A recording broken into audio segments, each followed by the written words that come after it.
In what situations should I get an antibody test? Are there any situations where it would be counterproductive? Yeah, so great question and timely question, and everybody's buzzing about antibodies because there's tons of tests from a bunch of different companies.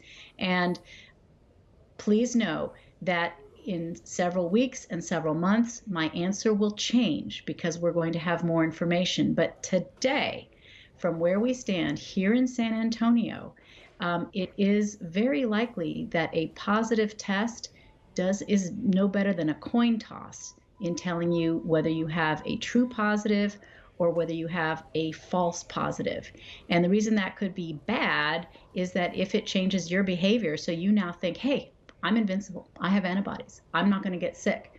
And you go around and aren't careful, then you could get sick because it could have been a false positive. We also don't know, even if those antibodies are true positives and if they are protective, we don't know how long that protection may last.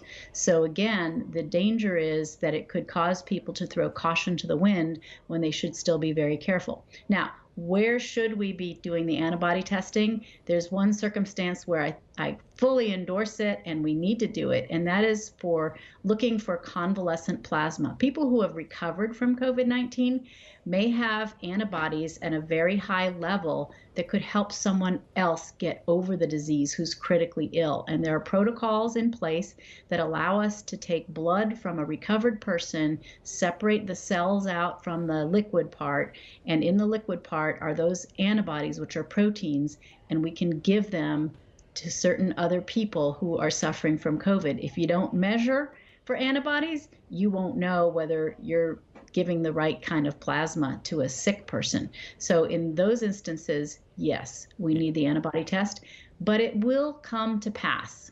I'm predicting it will come to pass that we will get to the point where we understand what the overall prevalence of the disease is in San Antonio or in our community, and therefore we'll have a better way to tell you if you have a positive, what's the likelihood that that really means that you had the disease. That's going to happen, and then we are eventually going to know how long those antibodies last and whether they really protect you.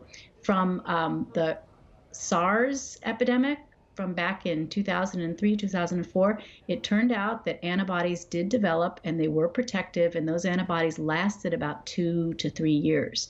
So we could hope that that will be the case for COVID-19, but we don't know it today.